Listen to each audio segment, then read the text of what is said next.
Right, good mate, how are you? Aye, good. Good mate, good. How you been recently?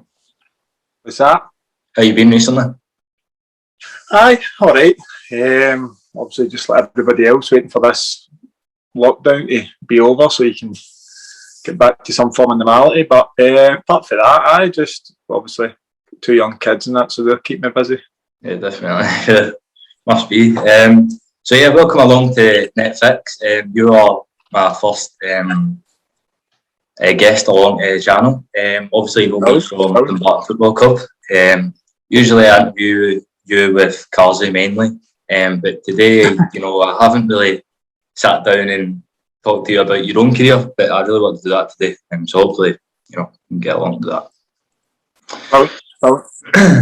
So what I'm looking to do with this channel is really interview footballers like you, like yourself, that have been at the top level for Rangers and all over Scottish football, and really get your advice for young people like myself to get into that level of football. Does that sound good? Yeah, perfect. Good. Right, let's get into your career. First of all, you came through as a youngster at Rangers. How did that come about for you?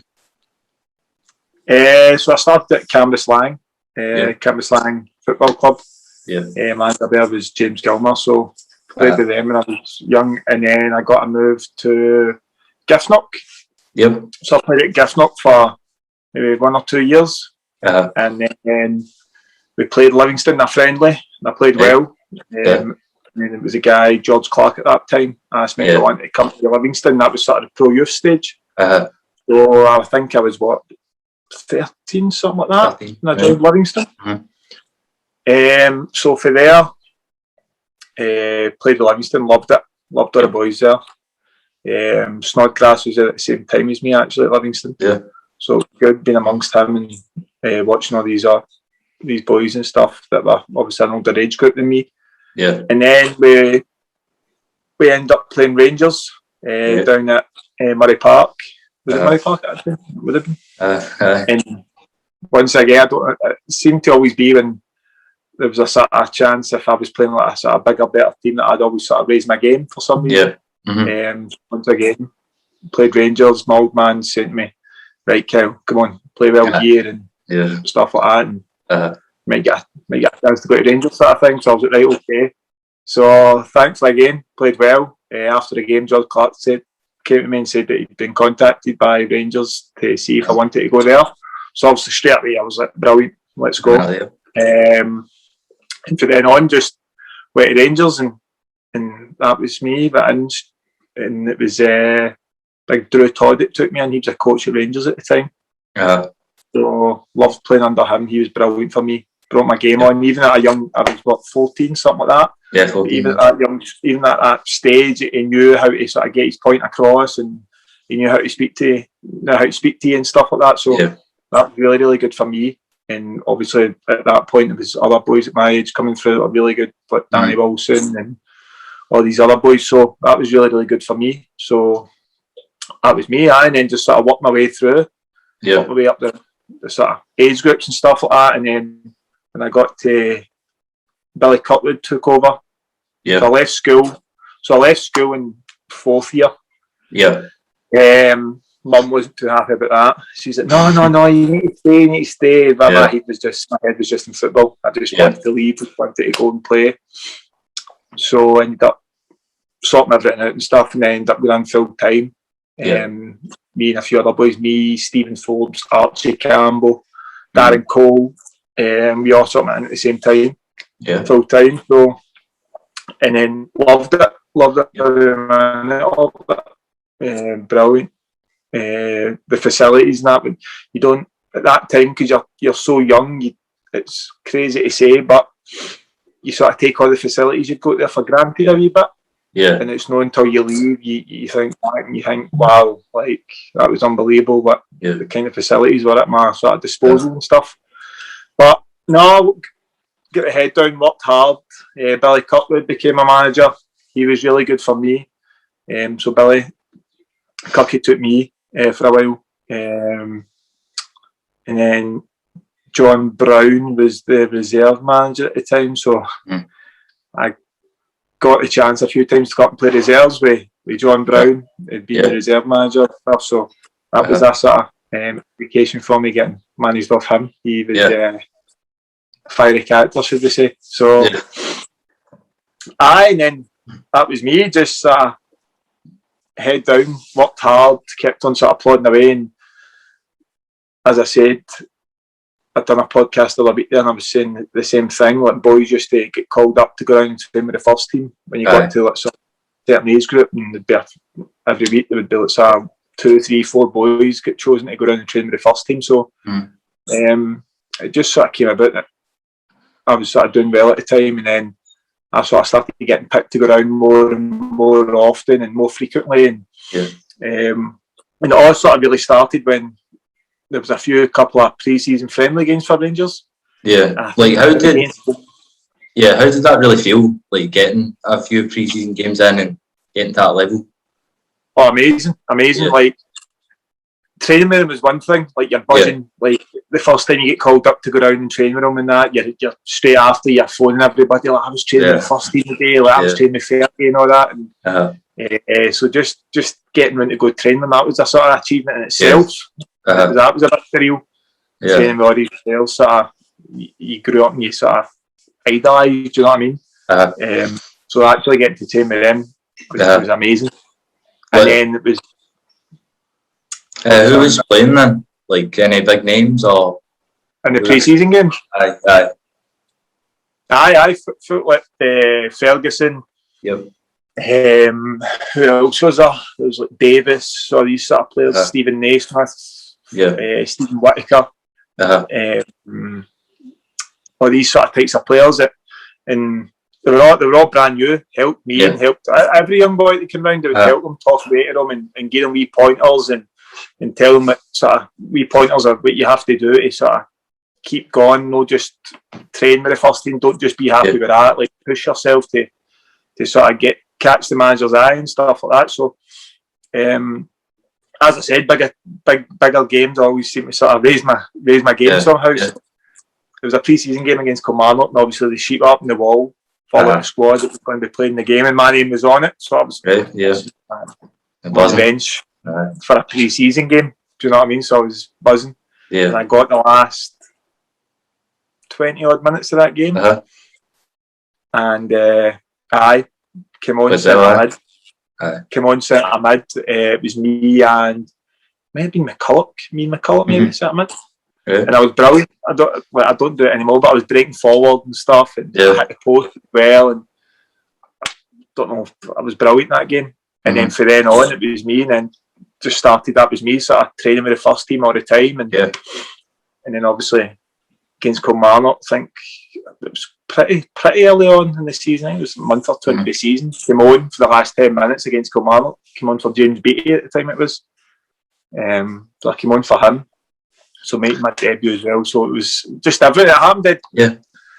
When I started training him, it sort of happened dead fast. For training him, and then just sort of it's all about really it's all about a wee bit of luck and taking your chances and stuff. Well, as you said, you got a couple of chances at the reserves, and obviously got a chance to go up to the first team. But like, what was a big difference in standards? The reserve to the first team. There was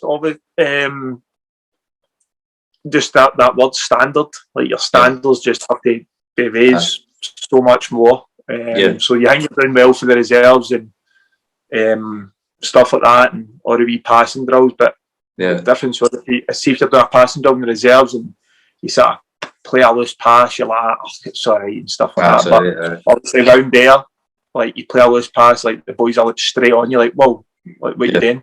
Come on, get with it. And you're like, right, okay. So like, you're just fully concentrated. Like after every training session with the first team, I'd be shattered because just like I was concentrating so much. I was just like every time I got the ball, I was like, I can't give it away. Like do a passing drill, I can't play a loose pass here, or I'll get bollocked at after other players and stuff like that. So that is basically what it was, just your standards and that was it. Just the level of playing with these players, like. The day everything's so fast, like the game's so fast, and their touch is so good, like bang, bang, bang, fire it into you and stuff like that. So that was just sort of just overall, just everything gets sort of raised a level almost. Yeah. What was the manager Walter Smith like? Brilliant. It wasn't really one for sort of coming up and putting his arm around sort of the young boys and talking to you. I think he just sort of wanted you to feel as if you've been called up to the first team. I'm not going to come over and mollycoddle you and all that sort of stuff. You know, like, he just wanted you to think, right, you're in here because you're good enough. I'm just going to treat you the same way as I treat all the other first team boys. Yeah. So he just sort of, he was just like that, but just everything, just the respect that he had and everything that he'd done, and you could see the sort of senior players in the team the way they respected him and stuff.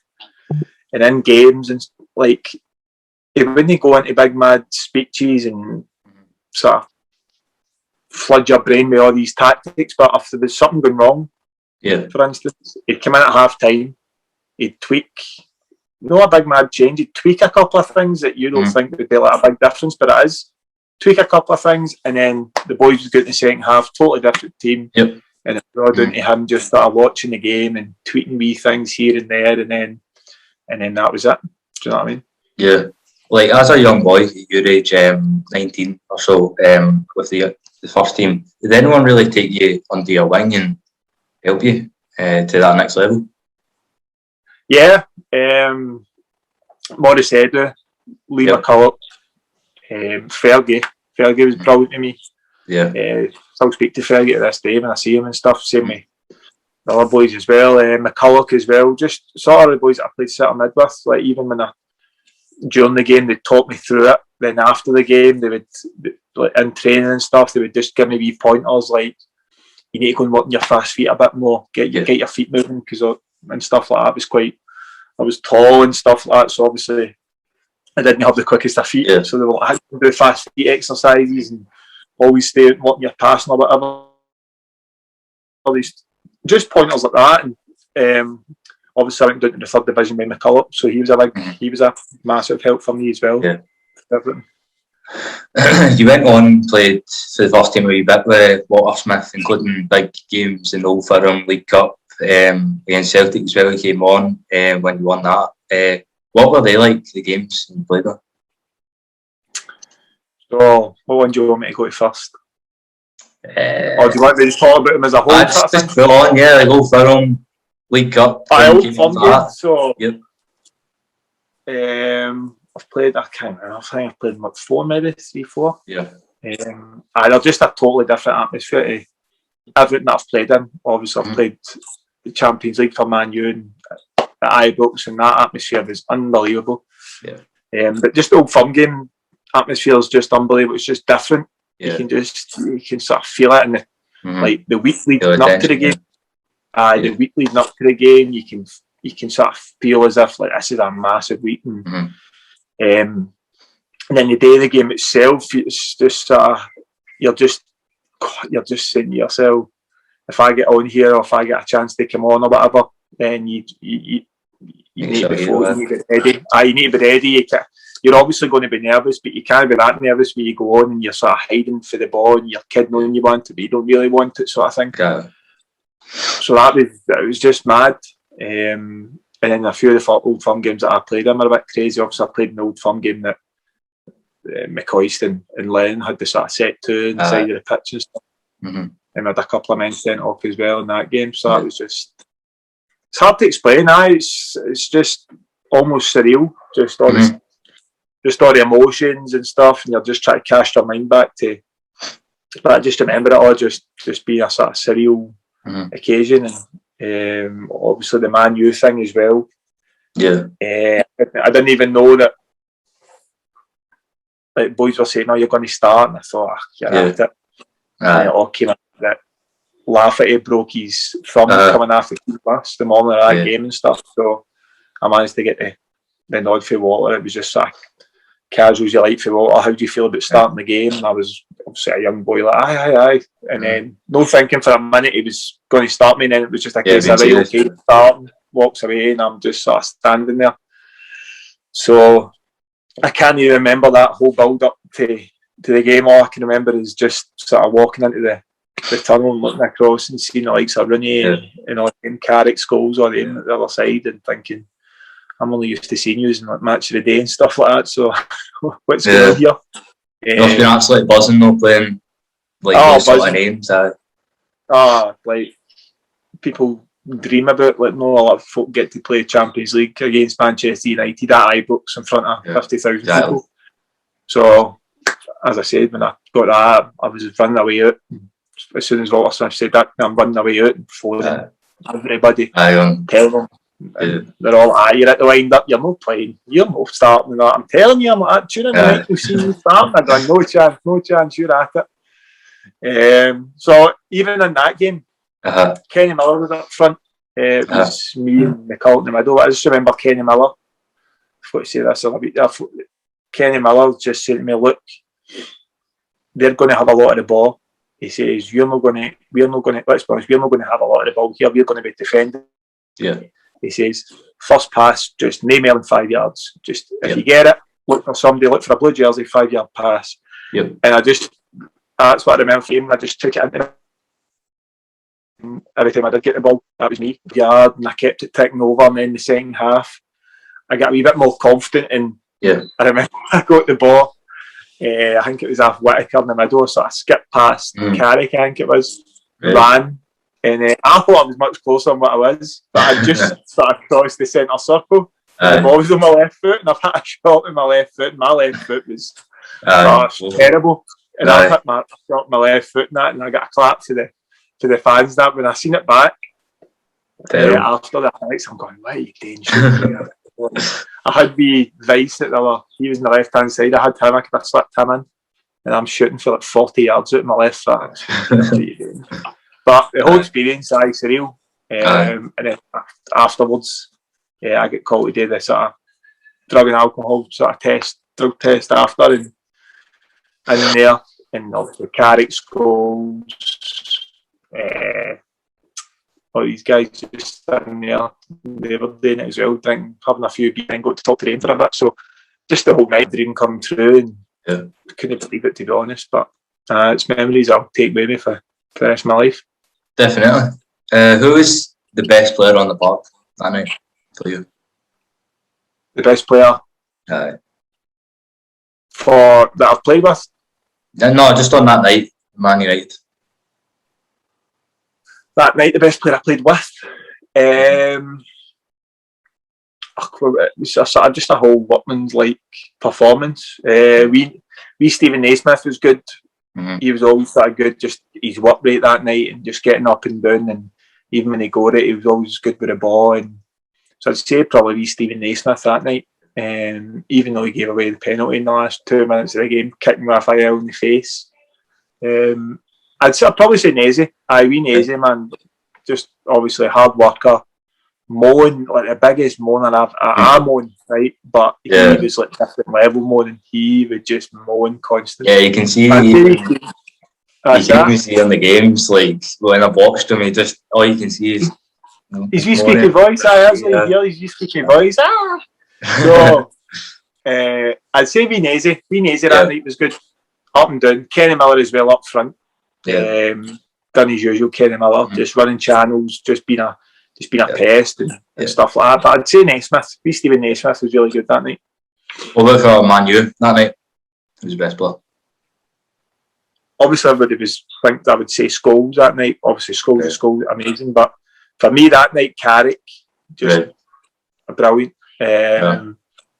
Just everything was just it all looked so easy for every one of them, but just especially him, it was just like simple wee things, but he done the wee simple things good. And then when he had to sort of do a pass forward and sort of smash it into somebody's feet or whatever, it was just all first time stuff round the corner. And then if you had to hit a 40-yard diag, he would hit the 40-yard diag, both feet just looked so comfortable and so casual, and he just made everything look dead easy. Really, do you know what I mean? And he's playing at Ibrox in front of 50,000 people, and he's just he's almost treating it sort of like a bounce game almost. So Michael Carrick that night, I was sort of him thinking, wow, do you know what I mean?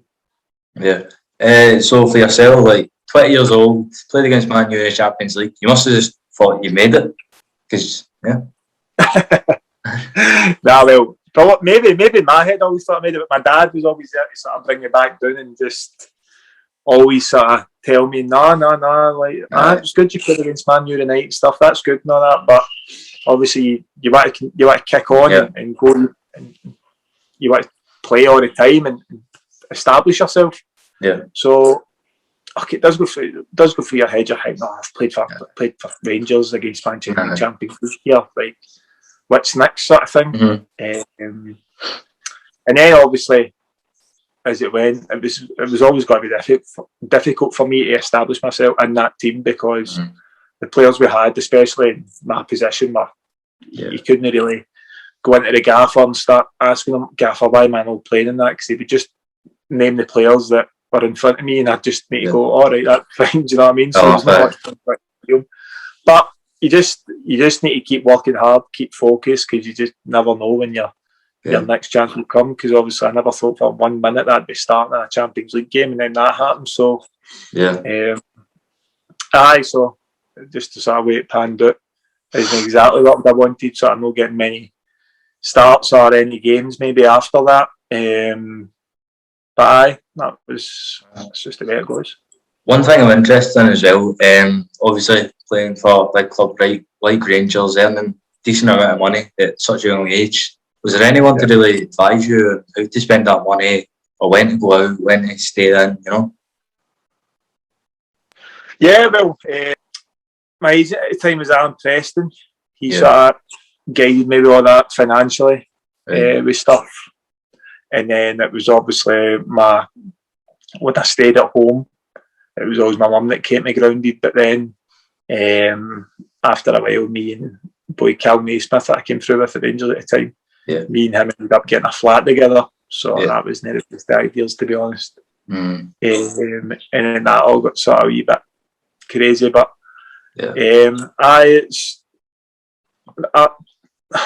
financially, I wasn't crazy stupid with my money and just go and blow it all and stuff like that. My mum and, as I said, my agent at the time, Alan Preston, sort of helped me out and spoke to me a lot about savings and stuff like that, and pensions and all that sort of stuff. So that was good. But, to be honest, when I moved into the flat with Cal, it sort of went a wee bit pear-shaped, should I say, a wee bit.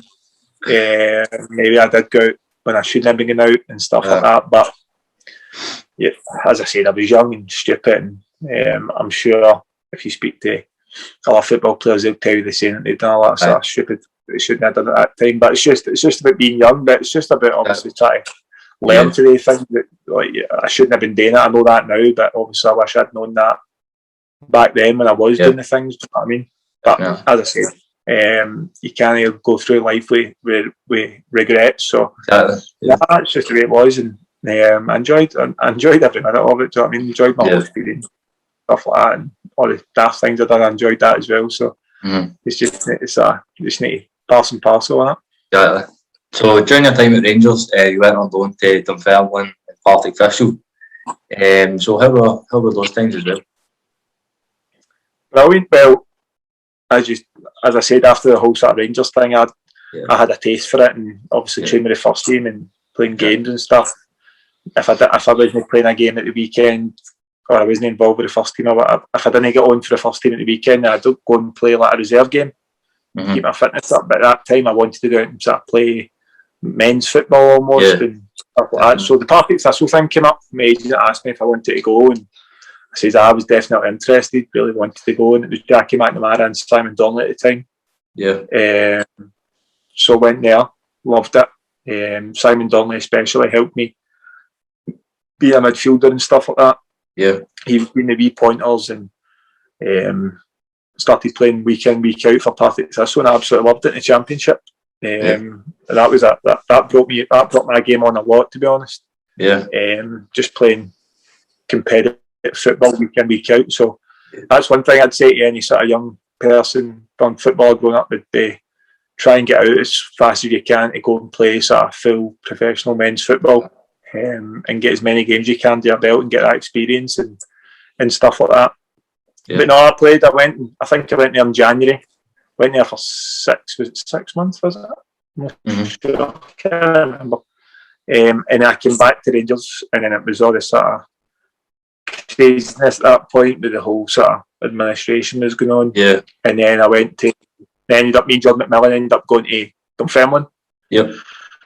They were in the Premier League, so that was a bigger step up for obviously going and loading there. But they were at bottom of the Premier League, so they've only done too good. Me and Jordan McMillan went there, enjoyed it. I'd say I enjoyed it. You know what it's like if you're getting battled every week, it's not really enjoyable. It's experience, isn't it? Like going and games, playing all these sort of Premier League teams and sort of sussing out how your game is in the Premier League. Do you think you can hack it and stuff like that? So it was all right. It wasn't playing wise and bringing my game on. It wasn't great, but I'm sure it brought my game on some way, shape or form. Do you know what I mean? Exactly. Definitely. Yeah. So you stayed at Rangers obviously during the administration, going down to Division 3. So you must have felt a good bit of pressure. It's obviously one of the players that did stay to get them back up to where they really belong. Yeah. Obviously I did the big decision at the time whether to stay or whether to go. I had a couple of offers, so I was sort of weighing them up, and then obviously spoke with the manager, McCoist at the time, Alan McCoist, and he sort of persuaded me to stay and just says, look, this is your chance to go and play as many games you can and enjoy yourself and play for Rangers. So I was straight away. After I had the chat with him, that was me. Went, signed on, down to the low leagues, and obviously being the experience I've been away and at Partick Thistle and going to smaller grounds and stuff like that. So that was good for me to take that to sort of the third division. So I went down there, and that was us. Started the journey and started at Brecon, Big Hedge at Brecon. So that obviously won that league easy that season, but I've said it before, but I don't want to say we weren't good. Like, we should have been a lot better than what we were. But we were good, obviously good enough to go and win that third division. But obviously playing for Rangers, you had to. There was a few games we just scraped by, maybe 1-0 or whatever, 2-0, but it wasn't pretty. Yeah. And we'd come under a wee bit of stick for that and get a bit of sort of criticism for that. But in the end, we sort of got the job done. That we won the third division. And that was that. I wasn't really at the start. That's when they signed sort of Ian Black. Yeah, and he came in. Obviously, he was right in my position. So I started to think that wee bit of doubt in my head, thinking, well, we've brought Ian Black in, supposedly on decent money. So I'm like, well, if they've brought him in on decent money, he's going to play. I said, what does that? I need to sort of start all over again. Yep. So I try and get back in this team, and I managed to do that. I think it was only for like 4 or 5 games or something, 6 games, something. I wasn't playing, and after that was me. Played the rest of the season. Won that. I just thought, right, let's build on that season. Let's go again. So went away before pre-season started. I remember going away and just saying to myself, right, let's get super fit. So I started doing like the boxing training constant. Me up to be John Fleck's uncle's got a boxing gym, so I used to go up there and do all that, done all the boxing thing, got super fit, came back. Yeah. Had a pre-season tour to, was it Canada? I think it was Canada somewhere. Yeah. And I think it was a sort of few days into the trip, flying, playing, brilliant, training well, feeling super fit, as I said, and then broke my leg in one of the training sessions. It was, I think, Lewis McLeod passed me the ball and it was sort of running out there was a possession box, and it was sort of going out the possession box, and I've tried to get there, and there was a big massive pile of balls at the side, and I've tried to jump over the balls because I was running so fast, and I'd have come down my heels, hit one of the balls, and I've just heard a clip. Oh no! So I think we're there for about another week. So I'm over in Canada walking about in crutches for another week. So that was just terrible. And then came back. built my fitness up again. Came back, was building my fitness in the gym and all that sort of stuff, doing all that, and finally got to the point where I had my first sort of friendly game to get back playing again. So brilliant, back playing, friendly, Partick Thistle it was we were playing. I think it was about half an hour into the game, bang, tackle, my other leg broke. God, this can't be right. This cannot be happening. So, and then that was me basically for the whole season. The full second division, just didn't play. I don't think I played that. I might be wrong, but I don't think I played much. So I had 2 leg breaks, both legs. So it was just like a disaster. And that was the end of my contract coming up actually. But because I think I'd done so well at the start of that season and pre-season, I was flying, as I said. I managed to get another year to take me into the championship. Or was it a championship? Aye. Would that have been? Yeah, that's right. Aye. And then that was a sort of, it just didn't really sort of go to plan, like, should we say, that season. Hearts ran away with it. Lovely winners. And that's when sort of the whole change came, obviously change of manager and all that sort of stuff. So it wasn't great personally for me that whole season, to be honest. I was in and out the team. Obviously after that 2 leg breaks, there's a few boys that had established themselves in the team at that point, like Ian Black, Lewis McLeod, all these boys that established themselves throughout that second division season. So it was a sort of uphill battle for me to try and get back in the team. But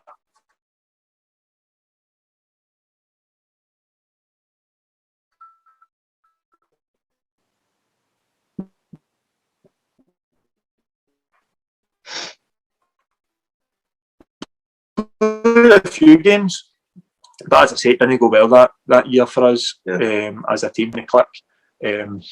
And then Stuart McCall came in, and when he came in, I just knew straight away he just didn't fancy me and stuff like that. So if we'd done that, whatever, he would always sort of pull me up for things that maybe at the time, like, looking back, maybe as well, I've seen his other plan. I knew that he didn't, and then I was right, because towards the end, I think a month or 2 before the end of the season, I just wasn't even making squads and stuff. I was always spare man in the stands. So that was my time at Rangers over in the championship. So obviously you left Rangers, helping them get to championship at least. But do you think if you didn't have those leg breaks, you would have maybe stayed an extra year or 2? It's I don't know. It'd be interesting to see what happened, because I remember in that second, in the pre-season at the time, like, the gaffer speaking to me and saying, I don't know what you've been doing in pre-season, but you've come back and great, Nick, you're flying.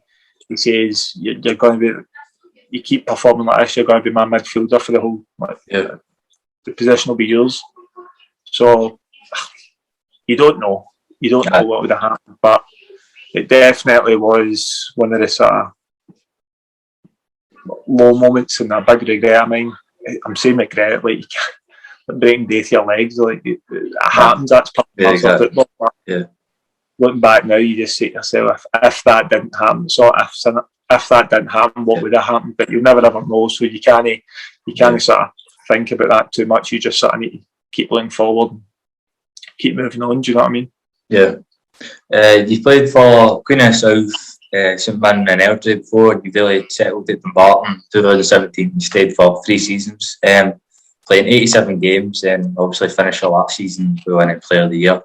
How was your time like all those clubs, really, and especially Dumbarton, which you really did stay there for quite a long period of time? Queen of the South was brilliant, loved it.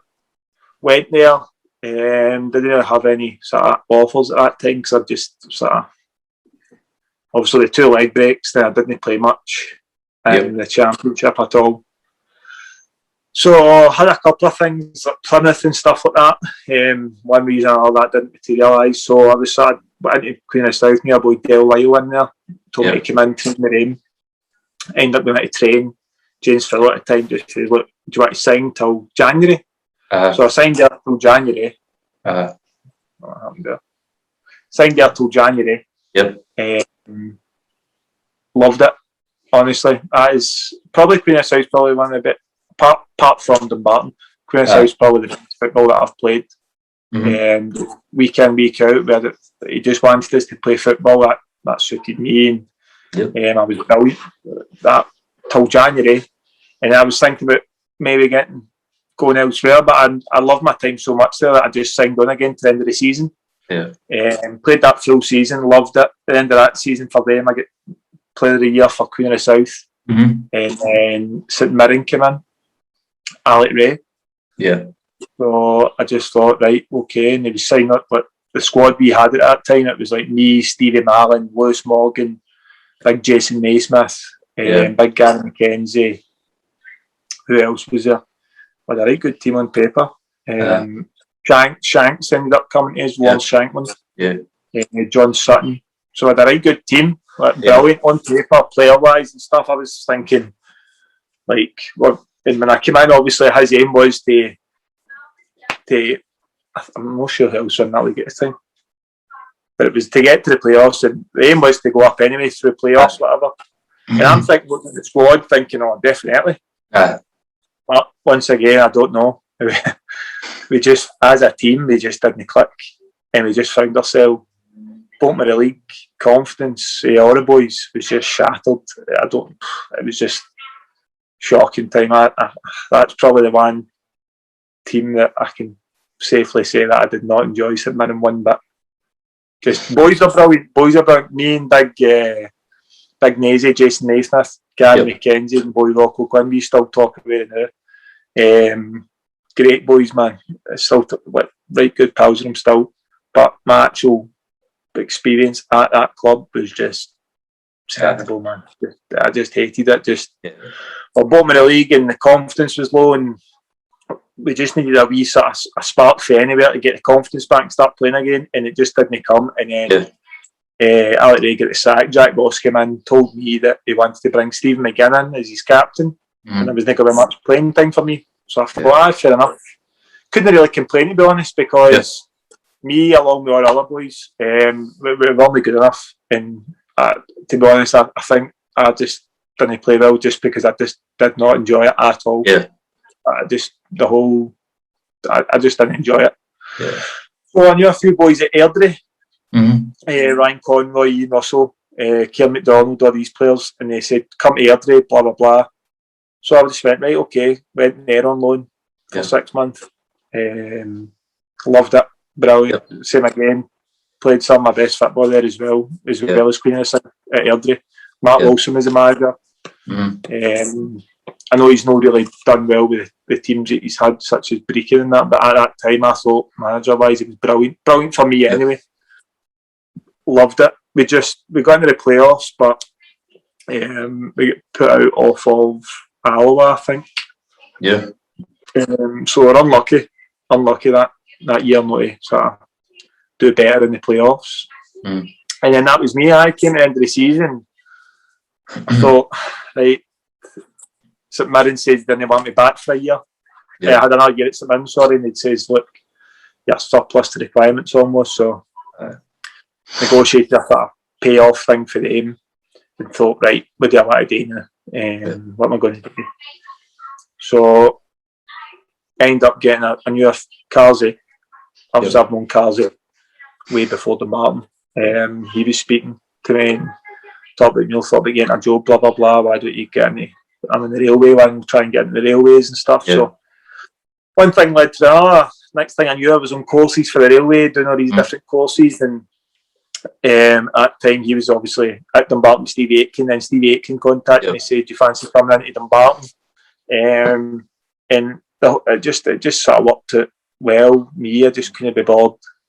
I had a sort of young family, a wee boy at that time. Just thought I just can't be bored going to chasing these different teams, championship teams, where the money is all right, but I thought, why not just take this chance now to try and get a career out with football, as well as still keeping your head in football by going part time. So that's what I done. Went to Dumbarton, Loved it. I think the first couple of months when I did sign for Dumbarton, I didn't play too great because I was still trying to get my head around the whole night shift thing. So I was shattered. I was turning up to games on Saturday, travelling to games. I could feel myself in the car like yawning and that. And I'm going, is this ever going to change? But obviously, Carl's is like, I look, a couple of months and your body clock will get used to it and you'll be all right. And then that was that. After a couple of months, everything just clicked and that was me playing my best football again at Dumbarton. Loved it. Yep. Obviously, that year we get relegated, but I think we were only 90 seconds away from staying up against Alba. And then obviously they scored, went to extra time, they beat us. So, and then obviously next season wasn't the best of starts, and then Steve Aitken ended up getting sacked, and Jim Duffy came in. But soon Jim Duffy came in, straight away, just great relationship with him. I had a great relationship with Steve Aitken as well, but Jim Duffy came in and just came in, just sort of the way he set the team up and stuff like that, and the way he wanted us to play sort of suited me as well. Like, he wanted us to play football, but play football in the right areas, and I think that's what you needed at that time, just a bit of stability and stuff like that. So started under Jim Duffy, as you said, played, done really, really well. Yep. All the way through with him. Obviously, Carsey next to me, he's only good for doing my running, so he done most of my running for me. Yeah. And then obviously I done everything else with the ball since Carsey's sort of got limited ability. So done that, and then as you said, get player of the year and stuff like that there at Dumbarton, which was if you get player of the year at any club, no matter what level you're at, it's always a massive achievement and stuff like that. So getting that was just that was brilliant, superb, and I loved it. I loved my whole time at Dumbarton, to be honest. And it just so happened when COVID hit, it was just a case of having chats with Jim Duffy. He was saying, "Look, I would really want you to stay," and I said, "I really want to stay as well." But at that point, they couldn't offer any players any money because they didn't know what was going to happen with the whole COVID thing. Yeah. And just at that point, East Kilbride came in, gave me a deal, offered me a deal. Okay. I wasn't sure at first, to be honest. I kept on phoning Jim Duffy to try and find out what was happening with Dumbarton and stuff like that, like what's happening. And he just says, "Look, we're trying to get answers, but we're not going to have any answers." And then the East Kilbride came back and said, "Look, we can't wait any longer. It's now or never with this deal." And then I seen East Kilbride signing players like Paul Payton, Chris Erskine, and all these sort of players, and I thought, look, I want to be part of this wee project and see what it's like. So that's how it all came about. I ended up going, and obviously with Steve Aitken, Durante, knew them for Dumbarton. So I knew the management side of things. I got on well with them. So in the end up, it sort of worked out all right, well for me. So I ended up going there, and that was me. Yeah, I heard a wee rumour the other day that you could maybe be returning back to Dumbarton on loan. Can you give us a wee exclusive on that? I don't know. I think Steve Aitken spoke to Jim Duffy and just got up there as they're available to go on loan or whatever. But no, I didn't hear anything from him. So we exclusive is I've signed for Cowden Beef to the end of the season. Yeah. Just on loan to them. Okay. I was just going to sit tight and just see what happens with the loan league, but then they were saying they don't know what's happening and stuff like that. So instead of just sitting about doing nothing, losing fitness, I just thought, why not? Ian Russell again. Exactly. He spoke to Gary Bowen and he's like, look, Kyle wants to go out on loan to a team. And then next minute, Gary Bowen phoned me and says, look, want to bring you in or this and that. So I says, aye, fine. So got the deal done yesterday morning. Yesterday morning, I got the deal done. So I'm training with him tonight, first training session. So good. I don't know how the life will hold up, to be honest with you. I wish you the best there.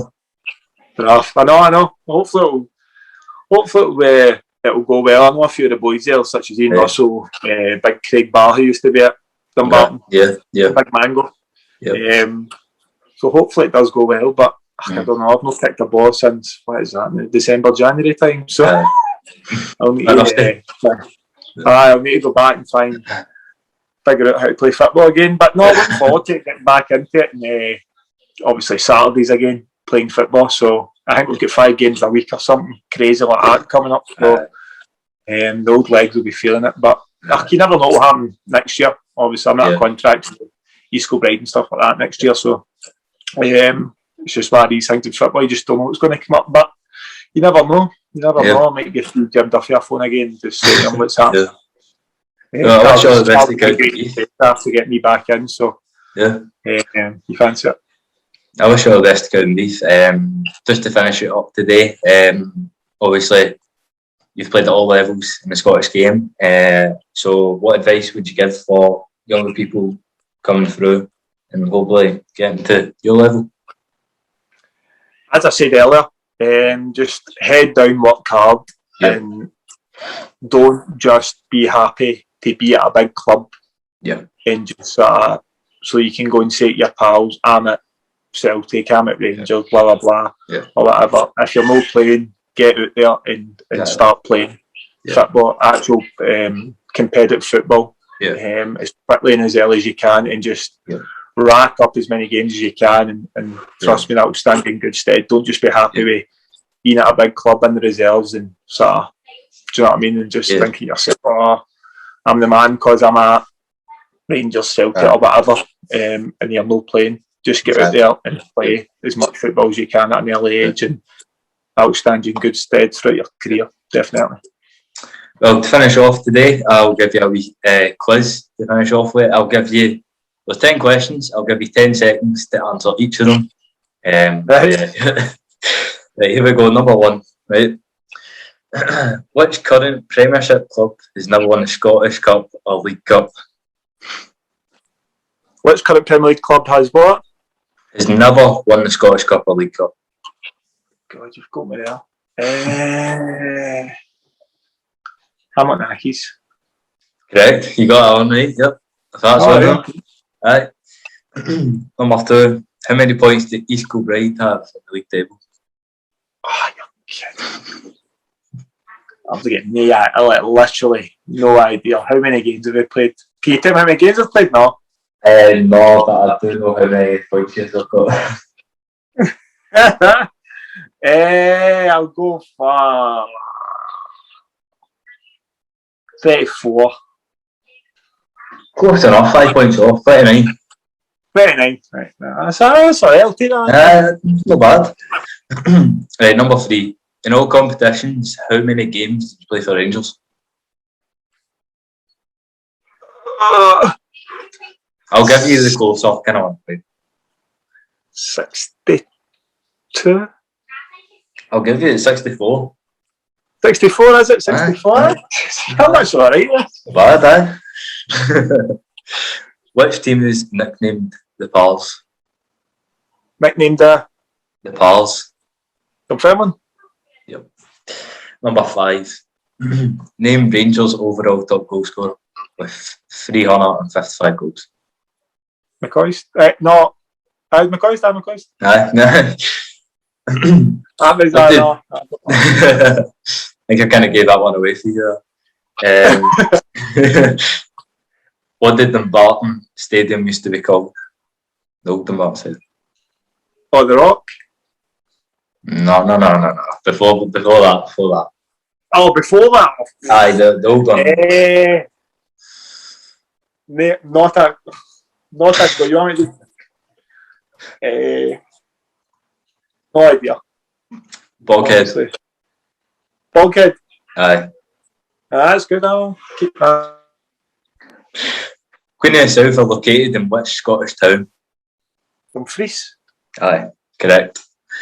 In all competitions, how many appearances did you make for Dumbarton?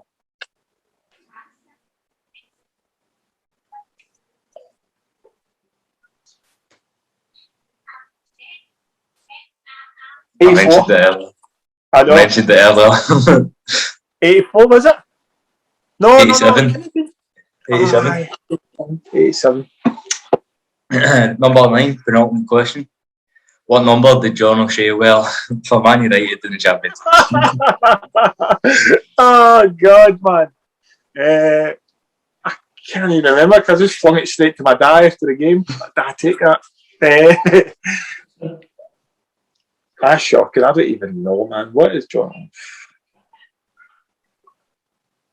6. I don't know. 16. No. But Carrick was number 16. I think it was 6, if I'm sure. is it 6? I think it was, yeah. So that is Carrick 16. What am I thinking about? I'm telling you about earlier about how good Carrick was. Okay, so to finish off, number 10, Dumbarton bet Huntley 4-0 down night in the Scottish Cup. But who will Dumbarton face in next round? Aberdeen. Aye, correct. Well, that's us, Kyle. Thank you so much. You got 7 there. So you're the first one. You'll go top to the leaderboard until we get our people in. So yeah, hopefully we can catch up later on next season at some point. But thank you for your time, and I'll speak to you later. Not a problem. Enjoyed it. Brilliant. Cheers. Thanks a lot, mate. See you later on. Yeah.